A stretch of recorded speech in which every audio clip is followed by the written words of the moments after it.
Hey, Brave Mamas. So last week we touched on the story of Moses, and we are actually going to be jumping around his story for a little bit while we're on this topic of fear. If you've read his story, then you know it goes on for quite a few books in the Old Testament. But we are going to be hovering around his time in freeing the Israelites from Pharaoh's rule to around the time they get to the Promised Land. And this is in the book of Exodus, and it all starts around chapter 3 and then just kind of goes on from there. So today's topic title is Fear Followed. So let's go back to the story of Moses. The Israelites are in slavery, and they are God's chosen people. So he sends Moses to free them from Pharaoh's rule in Egypt. And this was no easy task. There were many intense plagues that carried on in an effort to get Pharaoh to crack, to get him to free them.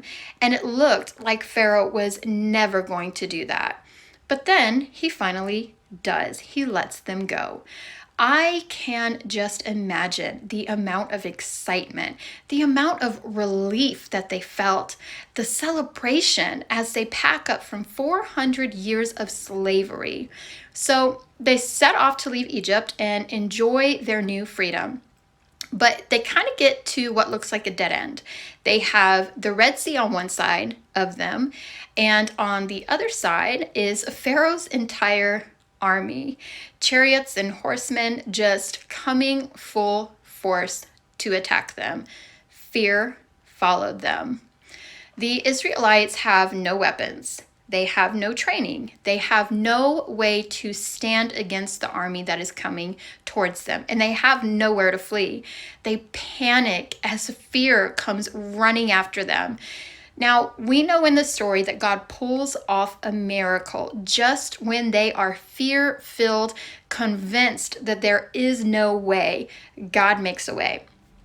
Moses takes his staff and parts the Red Sea. And once they are safe on the other side, the waters come crashing down on Pharaoh's entire army. Now the Israelites are really free, and they celebrate. You can actually read about the song of celebration that they had in chapter 15 of the book of Exodus. So they continue on their journey to the land God promised them, overflowing with milk and honey. But about 2 months after their miraculous Red Sea deliverance, actually in the very next chapter, chapter 16, they are in the desert. And they are grumbling from fear of provisions. Let me read verses 2 and 3 to you.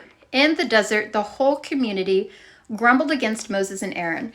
The Israelites said to them, "If only we had died by the Lord's hand in Egypt. There we sat around pots of meat and ate all the food we wanted. But you have brought us into this desert to starve this entire assembly to death." And that's in chapter 16, verses 2 and 3.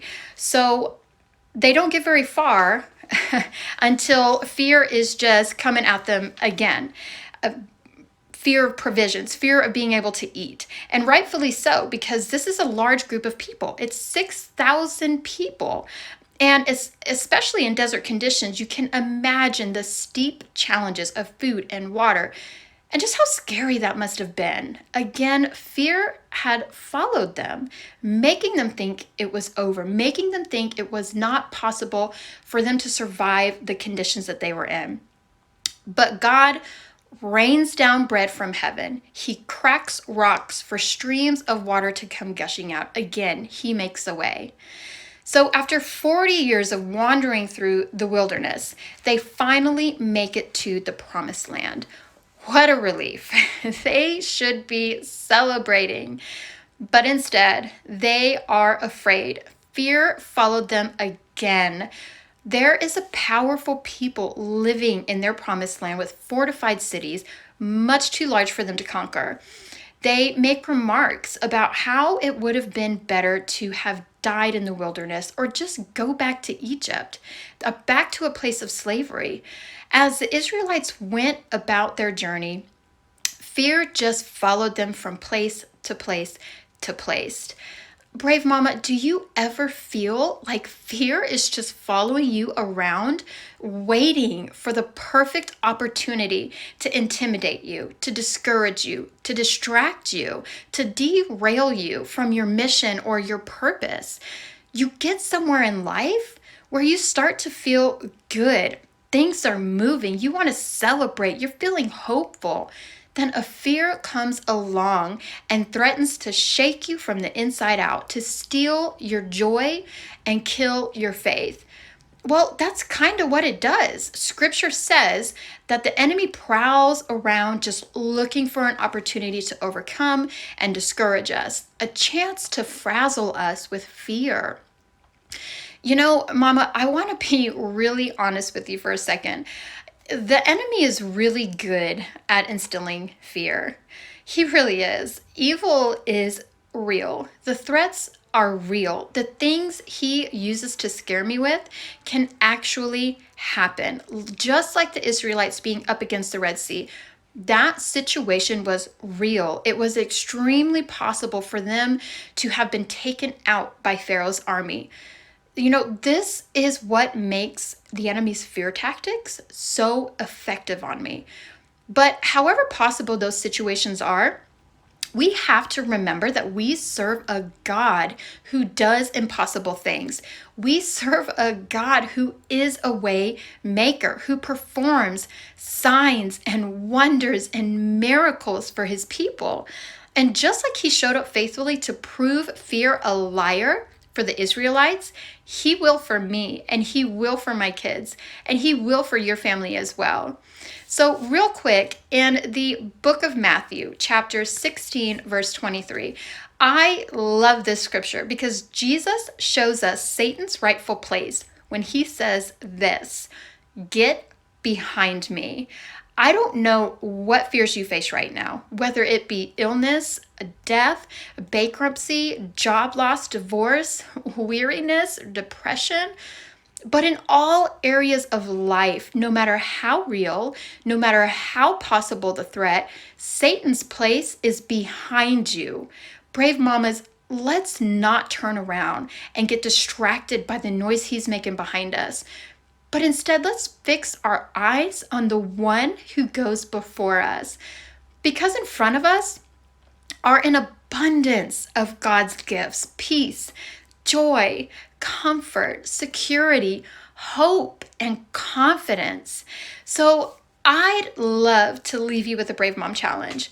Let's put some of this into practice so we can grow stronger and more faith-filled versus fear-filled, right? Let's keep our eyes fixed. Let's practice turning our eyes from the fear of the world to the work and wonder of our incredible God. When that fear starts tapping us on the shoulder and following us around from place to place to place, let's just commit to staying fixed on the one who cast out all fear. I challenge you, Brave Mama, to keep your eyes fixed on him in all things, under all circumstances. Most of us moms have fears that seem to just chase us around through life.